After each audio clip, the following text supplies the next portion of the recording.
الحمدللہ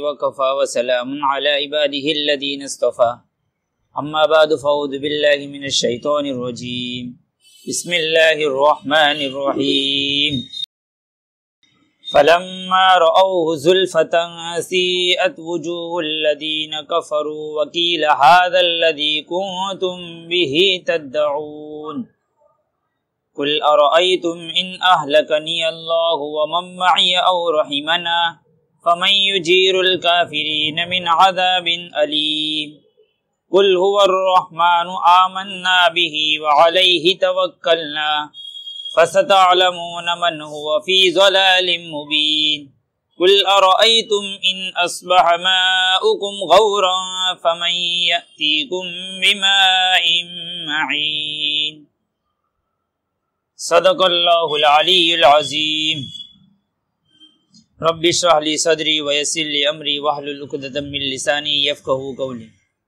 سورہ ملک کی تفصیل چل رہی تھی۔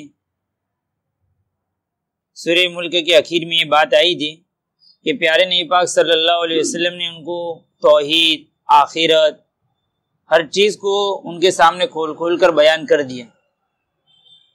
عذاب جہنم ہے، جنت کی نعمتیں، وہ سب چیزیں بیان کر دی۔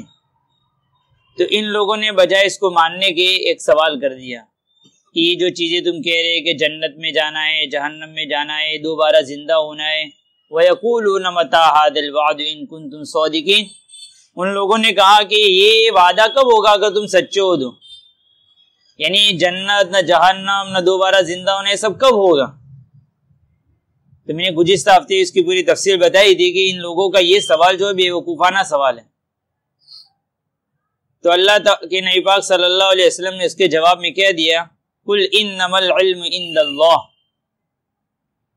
اے پیارے نبی پاک صلی اللہ علیہ وسلم کہہ دیجئے کہ بے شک قیامت کا علم یہ اللہ ہی کے پاس ہے، اللہ ہی جانتا ہے کہ وہ کب واقع ہوگا، اس کا علم نہ میرے پاس ہے، صرف اللہ ہی جانتا ہے کہ وہ کب واقع ہوگی۔ میرا کام وَإِنَّمَا أَنَا نَذِيرٌ مُبِينٌ، میں تو صاف طور پر ڈرانے والا ہوں کہ یہ چیزیں کرنے سے یہ ہوگا، یہ چیزیں کرنے سے، میرے ذمے یہ کہ صاف طور پر تم کو آگاہ کرنا ہے۔ یہاں تک بات ہوئی تھی۔ اب یہ لوگ تو ماننے والے نہیں ہیں، اور ان لوگوں نے جو لوگ نہیں مانیں گے، پھر وہ لوگ قیامت کے دن حساب کتاب کے بعد عذاب قیامت یا عذاب جہنم کو جب وہ دیکھیں گے، فَلَمَّا رَأَوْهُ، جب وہ لوگ اس کو دیکھیں گے، یعنی عذاب قیامت کو جب وہ دیکھیں گے، زلفتن، قریب آتے ہوئے کہ حساب کتاب ہو چکا، جیسے پیارے نبی پاک صلی اللہ علیہ وسلم نے کہا تھا کہ حساب کتاب ہوگا، جس کے گناہوں کا پلہ بھاری ہو جائے گا اس کو جہنم میں جانا پڑے گا، تو اب جہنم بالکل قریب آ چکے، ہر فیصلہ ہو چکا ہے، بائیں ہاتھ میں اس کو نامہ اعمال بھی مل چکا ہے۔ فلما رأوه زلفا، جب وہ لوگ عذاب جہنم کو قریب آتے ہوئے دیکھیں گے، سیئت وجوہ الذین کفروا، تو کافر لوگوں کے چہرے سیاہ فام ہو جائیں گے۔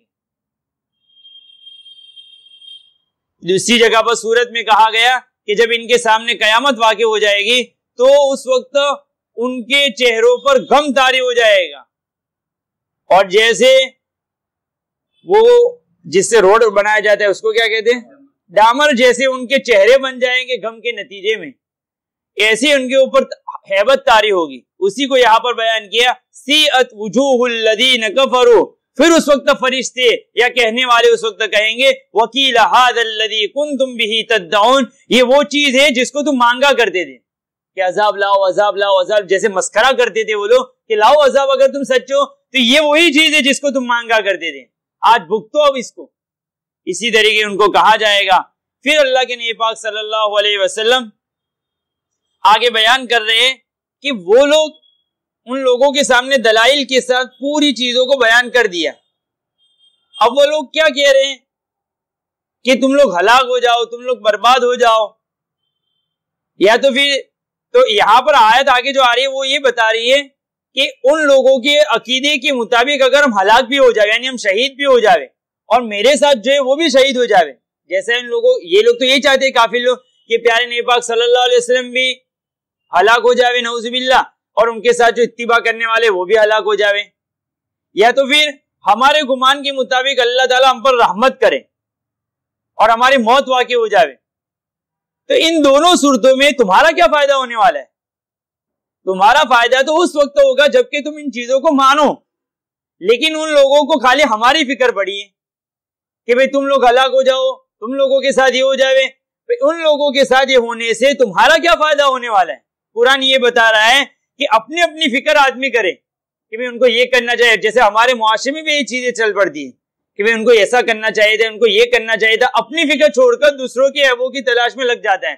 قرآن کریم یہاں پر کہہ رہا ہے قل ارأیتم ان اہلکنی اللہ, آپ فرما دیجئے کہ بھلا تم بتلاؤ اگر مجھ کو اللہ تعالی ہلاک کر دے اور ان لوگوں کو جو میرے ساتھ ہے, یعنی تم لوگ کامیاب ہو جاؤ ہم پر اور ہم ہلاک ہو جاوے, یا تو پھر او رحمنا, یا اللہ ہم پر رحم کرے اور تم ہلاک ہو جاؤ. یہ جو بھی صورت ہو اس میں تمہارا کیا فائدہ ہونے والا ہے؟ تمہارا فائدہ تو اس وقت ہوگا جبکہ تم لوگ ان چیزوں پر ایمان لے آؤ. اسی کو کہا پھر آگے بیان کیا فَمَن يُجِيرُ الْكَافِرِينَ مِنْ عَذَابٍ أَلِيمٍ, کون ہے جو کافروں کو اس دردناک عذاب سے بچائے گا؟ اگر یہ اس فکر میں تم رہو گے تو کوئی بچانے آئے گا تم کو. اسی کو یہاں پر کہا فَمَن يُجِيرُ الْكَافِرِينَ مِنْ عَذَابٍ أَلِيمٍ. پھر اللہ کے نبی پاک صلی اللہ علیہ وسلم کو کہا گیا, بہترین ایک اصول دیا گیا, یہ ہمارے دلوں کے کانوں سے سننے جیسا ایک اصول آگے بیان کیا ہے.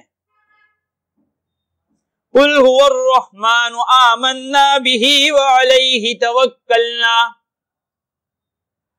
آپ فرما دیجئے کہ وہ رحمان ہے, یعنی بچانے والی ذات تو وہی ہے, اور وہی رحمان کہ جس پر ہم ایمان لاتے ہیں.